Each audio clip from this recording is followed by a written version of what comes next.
സന്തോഷത്തോടെ, ആഗ്രഹത്തോടെ, ദാഹത്തോടെ നമുക്ക് വചനത്തിന് മുമ്പിലേക്ക് വരാം. കർത്താവ് നമുക്ക് വേണ്ടി തരുന്ന വചനം യെശയ്യാ പ്രവചനം 59 അധ്യായത്തിൻ്റെ 1-ാമത്തെ തിരുവാക്യം. യെശയ്യാ 59:1. ബൈബിൾ ഉണ്ടെങ്കിൽ എടുത്ത് ഉറക്കെ വായിക്കാം.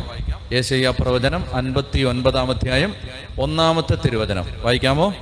രക്ഷിക്കാൻ, ഉച്ചത്തിൽ വായിക്കണം. രക്ഷിക്കാൻ കഴിയാത്ത വിധം കർത്താവിൻ്റെ കരം കുറുകിപ്പോയിട്ടില്ല, കേൾക്കാനാവാത്തതുപോലെ അവിടുത്തെ കാതുകൾക്ക് മാന്ദ്യം സംഭവിച്ചിട്ടില്ല. വചനം പറയുകയാണ്, രക്ഷിക്കാൻ കഴിയാത്ത വിധം കർത്താവിൻ്റെ കരങ്ങൾ കുറുകിപ്പോയിട്ടില്ല, കേൾക്കാനാവാത്തതുപോലെ അവിടുത്തെ കാതുകൾക്ക് മാന്ദ്യം സംഭവിച്ചിട്ടില്ല. Hallelujah, hallelujah. രക്ഷിക്കാൻ കഴിയാത്ത വിധം കർത്താവിൻ്റെ കരം കുറുകിപ്പോയിട്ടില്ല, കേൾക്കാനാവാത്തതുപോലെ